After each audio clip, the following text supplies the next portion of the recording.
Hi! In front of me is ZTE Blade A53 Pro, and today I would like to show you how you can operate split screen view.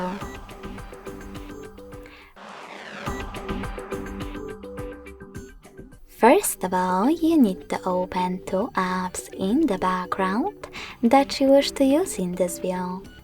In my case, Messages and Chrome.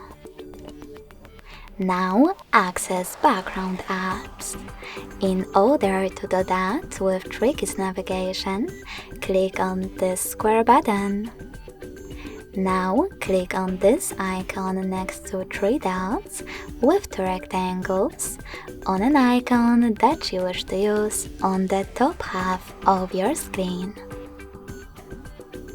Then just click on the other one. As you can see, finally, I can use both at the same time. If you wish to go back from this mode, drag one of your apps all the way up or all the way down and click on Home button.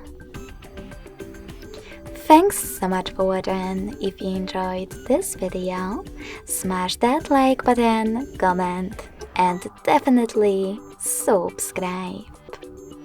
Bye!